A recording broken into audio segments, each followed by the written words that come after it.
sentido de que, bueno, voy a explicar la parte correspondiente al seminario que he seguido sobre redes sociales, espacio público y convivencia, pero lo voy a unir un poco al trabajo que sobre retos emergentes se ha venido realizando dentro de la comisión del colegio, que en cierta medida va a recoger cuestiones que ya han ido saliendo, y de hecho lo que acabamos de comentar de la migración es el punto de la migración. Y como soy una persona que no me gusta mucho trabajar, pues igual voy a optimizar o recoger cuestiones que todavía a lo largo de la mañana me han salido, ¿vale? Y que me parecen pertinentes. Empiezo por el seminario.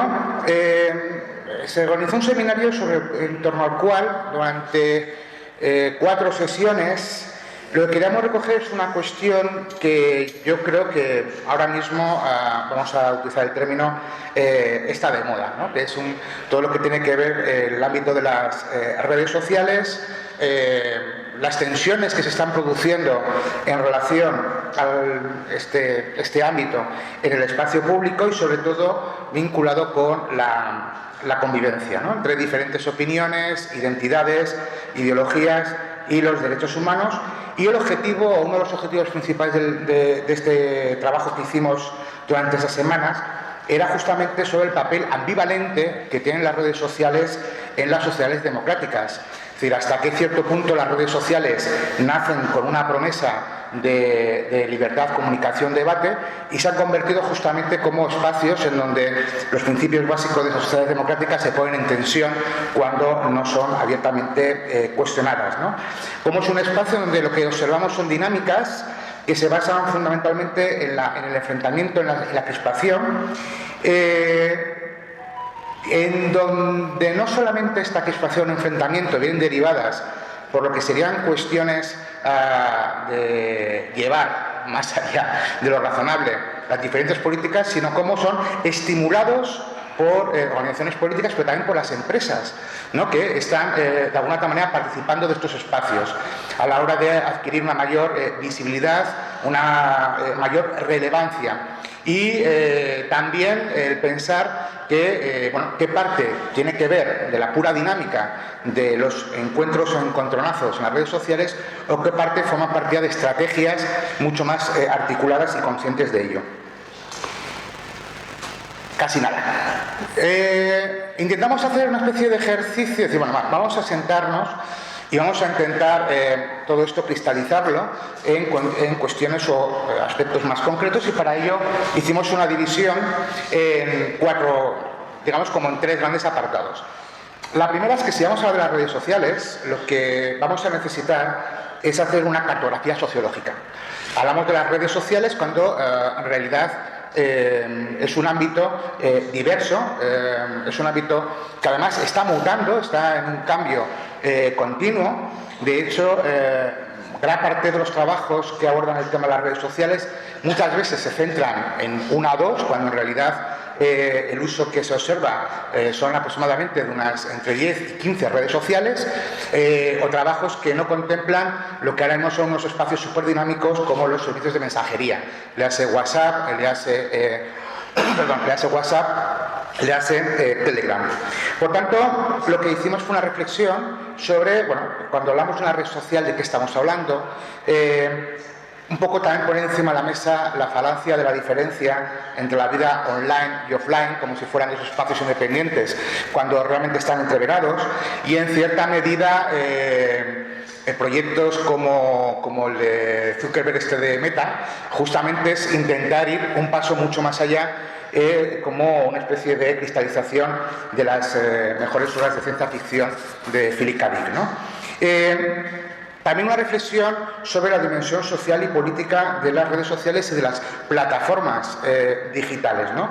Es decir, cómo se ha venido cristalizando, ubicando en ese ámbito todo lo que es la opinión pública, la información, la participación política y, por tanto, también la convivencia. ¿Quiénes son los perfiles, las personas que están participando? ¿Vale? Y también romper algunos mitos, ¿no? Por ejemplo, ciertas categorías vinculadas a ciertas redes sociales y una especie de segmentación que no es real. De hecho, esto ya a título anecdótico, mi favorita sigue siendo Facebook. sin lugar a dudas, ¿no? Porque es el enfermo con mejor salud de la historia. Es decir, se lleva anunciando su muerte sistemáticamente durante un montón de tiempo y ella aguanta. Y la razón de que la que aguante es porque en realidad es el espacio preferido para las relaciones familiares. Y las relaciones con una cierta, digamos, toda amistad. Frente a Twitter, que en el fondo es una discoteca de la costa a las 4 de la mañana de gente borracha con navajas, ¿vale?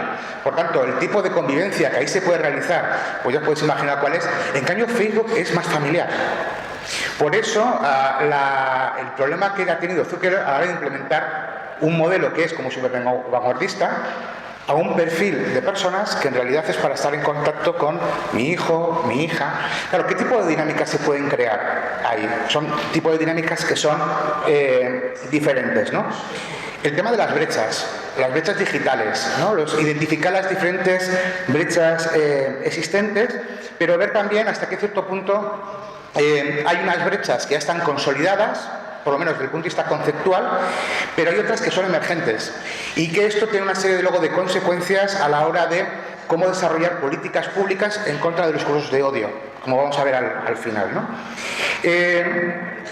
¿Cómo podemos analizar justamente la gran variedad de redes sociales que existen y también recoger un poco las principales controversias sobre las mismas, ¿no? El tema de los contenidos, el tema de la privacidad de las personas usuarias, el tema de la censura versus libertad de expresión, que es un tema fundamental, y también todo el tema que tiene que ver con el ciberacoso, el ciberodio y demás, ¿no?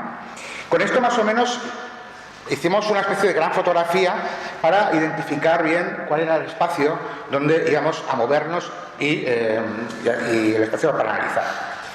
A partir de ahí lo que planteamos era un diagnóstico, ¿vale? Una vez definido un poco el terreno de juego, vamos a hacer un diagnóstico. Y hicimos un trabajo de, por un lado, trabajar todo lo que es el concepto del discurso de odio y las redes sociales, siendo muy conscientes que el discurso de odio no es algo específico de las redes sociales, sino que es un fenómeno que va más allá de las redes sociales. Y esto también es muy importante tenerlo en cuenta porque parece ser que hay una cierta idea en donde parece que los discursos de odio únicamente acontecen en ese ámbito. Lo que pasa es que uno cuando va a las estadísticas o a los pocos estudios que hay sobre los delitos de odio, que sería como la manifestación más dramática de sus discursos de odio, y ve aquellos que tienen lugar en las redes sociales, no son la mayoría.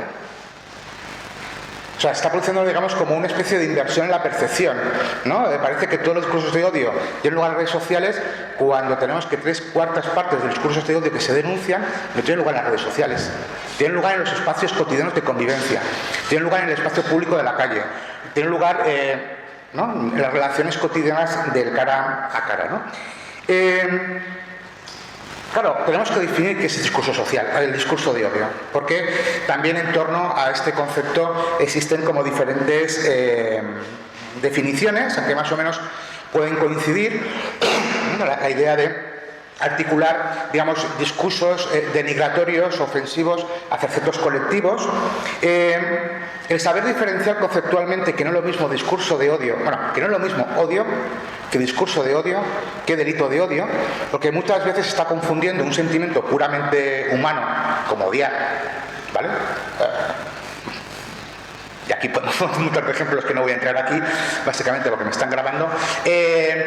Otra cosa es ese sentimiento que es puramente natural, que bueno, es el articular, digamos ya, un elemento discursivo en donde ya articules, digamos, o proyectes una especie de estereotipos y perjuicios hacia ciertos colectivos que en realidad esos colectivos se construyen a partir de esa construcción estereotipada, es decir, que no forman parte, ¿no?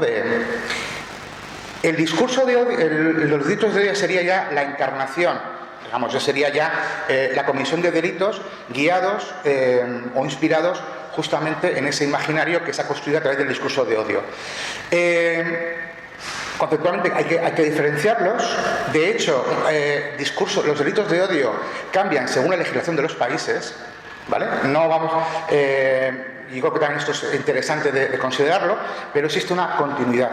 Es decir, que cuando de repente una persona agrede a otra por ejemplo, por su origen étnico, detrás hay todo un proceso discursivo que le lleva a esta persona a sentirse legitimada para agredir al otro, ¿vale? Por tanto, conceptualmente son aspectos diferentes, pero tenemos que ser muy conscientes que existe una continuidad, ¿de acuerdo? Bueno, el tema de centrarnos ya, os decía que los discursos de odio acontecen tanto fuera como dentro de la red. En el caso concreto de la red estaríamos hablando de los casos particulares del ciberodio, y a partir de ahí lo que hicimos fue una especie de evaluación crítica de las fuentes documentales para el análisis de los delitos y de los discursos de odio y ciberodio. Y aquí nos encontramos con una paradoja. Nos encontramos con una paradoja, que un tema que preocupa tanto a la administración pública, que preocupa tanto a muchos gobiernos, y a nivel estadístico y a nivel de información, lo que nos encontramos es un caos absoluto. En donde lo único que tenemos son estadísticas relacionadas con delitos de odio, pero que metodológicamente son muy débiles, porque se basan en una encuesta de una página web del Ministerio del Interior, que si quieres entras y si quieres no entras, lo cual nos encontramos que, haciendo una estimación, prácticamente de cada 4 situaciones de delitos de odio, solamente se denuncian una a día de hoy. Y es una estimación, o sea, que hay una especie de delay de una gran producción normativa, una gran producción de planes de actuación, cuando realmente no tenemos información fiable, no tenemos datos con lo suficientemente relevantes y datos que nos permitan, entre otras cosas, identificar correctamente a las víctimas y a los victimarios. Y que no nos permitan identificar correctamente las características de, digamos, los diferentes discursos de odio. Hay una cierta, hay unas ciertas, bueno, es un término igual un poco fuerte el que voy a utilizar, una cierta comodidad intelectual en el sentido de fijarnos, bueno, las agresiones a la población migrante, ¿vale? Pero en realidad los datos que tenemos van en función a la capacidad de organización de ciertos colectivos, que son los que realmente van sacando, claro, informes específicos a los mismos. Pero tenemos un montón de situaciones de personas que no están organizadas, que no pertenecen a colectivos, que están completamente fuera de cualquier tipo de red, y de las cuales apenas tenemos información de lo que está ocurriendo, ¿vale? Por tanto, poner encima de la mesa esta paradoja, esta dificultad, y que, por tanto, también lo que se planteó fue hacer una especie de ejercicio para identificar o intentar identificar los principales perfiles de estas víctimas. El segundo gran bloque tenía que ver con todo el tema de opinión pública, lo que se llama la infopsicosis, la posverdad, las mentiras, vamos, esto de la típica palabra que uno cuando la escribe dice qué bien queda, y cuando la vas a pronunciar dices maldita sea la hora, ¿no? Bien. Y partimos de una pregunta. Bueno, ahí la pongo como una afirmación, lo cual es como, voy a contar un chiste, pero sabiendo el final. El tema de la posverdad y las noticias falsas como una amenaza a la convivencia, ¿vale? Que es, digamos, también una cuestión que tiene una centralidad y que además establece una vinculación con los discursos de odio. Pero lo mismo que ocurría con los discursos de odio, con la posverdad tenemos un problema, y es un problema conceptual. Es decir, también hay un problema que tiene que ver con cómo se define la posverdad y las principales características, ¿no? Lo mismo con las noticias falsas, es decir, se utiliza mucho el anglicismo de las fake news. Yo prefiero hablar de noticias falsas. Y ya el primer problema que tenemos con estos dos conceptos es que se presentan como algo novedoso cuando toda la vida ha habido noticias falsas y toda la vida ha habido, digamos, estrategias vinculadas con la posverdad, que no es otra cosa más que la creación de estructuras narrativas, de estructuras de relatos, a través de los cuales se sustituye lo que sería el análisis racional de la realidad para incorporar una dimensión de emocionalidad y, atención, aquí viene la clave, dentro de una relación de poder. Lo importante es el relato, pero también quién construye el relato y con qué intencionalidad. Y cómo las noticias falsas en realidad se convierten como en piezas a través de las cuales, o forman parte, mejor dicho, de esa posverdad, ¿vale? Si la posverdad sería, digamos, el relato, las noticias falsas serían como elementos a través de los cuales, o que forman parte de esa posverdad. A lo largo de la historia tenemos un montón de ejemplos de posverdad, de noticias falsas, por tanto, no es una cosa novedosa. ¿Cuál es el aspecto realmente diferente o el aspecto realmente nuevo que nos encontramos? Pues que a través de las redes sociales la velocidad de difusión que tienen, digamos, tanto los relatos de posverdad como las noticias falsas. Ojo, no solamente la difusión o el impacto que tiene, sino lo que de una manera informal podemos llamar el efecto Guadiana. Es decir, se quedan ahí en Internet, aparece en un modo determinado, desaparece, pero pasado el tiempo se puede volver a activar, ¿vale? En una especie siempre de eterno recuerdo, ¿vale? O de eterno retorno que va apareciendo, ya os digo, muchas veces mediado en esas intencionalidades, o ya con una cierta intencionalidad concreta y específica. Con las noticias falsas también tenemos otro problema importante que tiene que ver con sus tipologías y que también yo creo que se confunden aspectos que yo creo que es importante que lo tengamos en mente.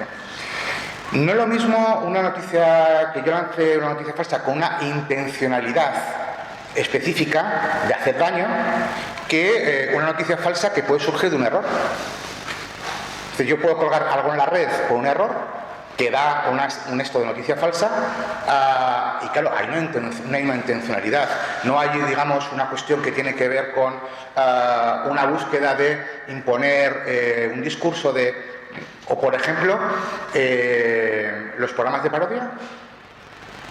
Los programas de parodia que sacan imágenes, pues no sé, estoy pensando desde programas televisivos como El Informal, ¿no? Eso también serían noticias falsas, ¿vale? Lo que pasa es que el ánimo que tiene es un ánimo yocandi, es decir, es un esto humorístico, ¿no? Por tanto, dentro de las noticias falsas tenemos que diferenciar los tipos que existen, así como, bueno, hasta qué cierto punto las redes sociales y las plataformas digitales han contribuido a su desarrollo. Aquí hay también otro elemento muy importante. Normalmente cuando encontramos situaciones de noticias falsas, si las noticias falsas se producen en la red, las redes son como Las Vegas. Es decir, lo que ocurre en la red se queda en la red. Aquí nos falta un actor clave, y un actor que actúa en su difusión, y que no son las redes sociales, son los medios de comunicación, que se hacen eco de aquello que aparece en las redes sociales, y es a través de esos medios de comunicación, televisión, prensa y demás, que los proyectan y los sacan fuera de ese espacio, porque luego ocurren cosas muy interesantes. La incidencia de Twitter no es tan importante como parece. Tú empiezas a ver la incidencia de los perfiles y en realidad es una incidencia relativamente pequeña, que mete mucho ruido, pero que socialmente no tiene un nivel de presencia tan importante. ¿Dónde aparece altavoz? Aparece, digamos, en medios de comunicación externos. Y este salto que se produce, esta relación, es muy importante para entender, digamos, la expansión o la circulación de ese tipo de noticias. Bueno, luego planteamos el tema de la relación entre la posverdad, noticias falsas y los discursos de odio. Y sobre todo nos centramos en 3 casos, ¿vale? En 3 situaciones en las cuales se estuvo analizando esto. Todo el tema del movimiento antivacunas, ¿vale? Que además simbólicamente yo creo que es el que marca el que de repente todo esto se pusiera de moda, porque antes de 2019 parecía que esto no era un problema, ¿no? Y fue justamente a raíz de la COVID y a raíz de este tipo de movimientos en donde se empezó a producir una preocupación social, todo el tema que tiene que ver con la inmigración y todas aquellas cuestiones vinculadas con el feminismo, ¿vale? Que serían eso, como los 3 grandes espacios y temas sobre los cuales digamos, estas tensiones que se producen con noticias falsas toman cuerpo, ¿no? Y al final la pregunta que nos hicimos fue ¿qué hacer? ¿vale? Después de este un poco diagnóstico, que voy un poco a toda velocidad para esto, bueno, ¿qué hacemos, no? ¿Qué tipo de políticas o qué tipo de acciones se pueden hacer justamente con el objetivo de crear una sociedad digital inclusiva? Es decir, digamos, luchar contra pues, todo lo que son los delitos de odio, discursos de odio, ¿vale? ¿Cómo podemos crear un espacio público en este ámbito? Y es muy interesante cuando uno analiza las principales estrategias en contra de los delitos de odio, porque sí que se observa una diferencia en función del tipo de organismo que se considere, ¿no? Es decir, podemos hacer casi una especie de gradación entre lo que serían los organismos internacionales, la UNESCO, la Unión Europea, el Gobierno de España, las comunidades autónomas, las mismas plataformas digitales y la sociedad civil y movimientos sociales. Y cómo las medidas que se han ido implementando hasta el momento, en contra sobre todo de la desinformación y noticias falsas, se observa, digamos, como dos escenarios. Hay un escenario, si queréis, de tipo institucional político, en donde en realidad el problema de la desinformación lo abordan como un problema de seguridad nacional. Es decir, la desinformación como algo que puede amenazar a la seguridad de los países. Y por tanto, gran parte de las medidas se dirigen justamente en esa clave. Y cómo, cuando vamos bajando a los niveles más autonómicos y encontramos a los movimientos sociales, el chip cambia completamente y lo que se va a incorporar va a ser otro tipo de filosofía en donde lo que se va a plantear es toda una reflexión sobre lo que se denomina la alfabetización mediática democrática. Es decir, no tanto una dimensión punitiva de castigo, porque, digamos, los resultados de ese tipo de políticas pues no son todos un fracaso, sino justamente el enseñar a las personas digamos, a interaccionar, a ubicarse en este nuevo escenario. Esto es muy importante porque hasta ahora todo lo que es el tema de la alfabetización digital está vinculado sobre todo con el hacer cosas, ¿no? El conectarme a internet, adquirir una serie de competencias y habilidades, pero no digamos, el tener una especie de ética, una serie de principios rectores a la hora justamente de ubicarme, de moverme en ese espacio. Importante, por ejemplo, el papel de las entidades de fact-checking, ¿vale? Digamos que ahora mismo es unos espacios muy interesantes tanto de vigilancia como de denuncia, como de justamente evidenciar, de hacer pública todos los movimientos de noticias falsas. Casi se podría decir que ahora mismo son los principales actores que están, digamos, trabajando en este ámbito.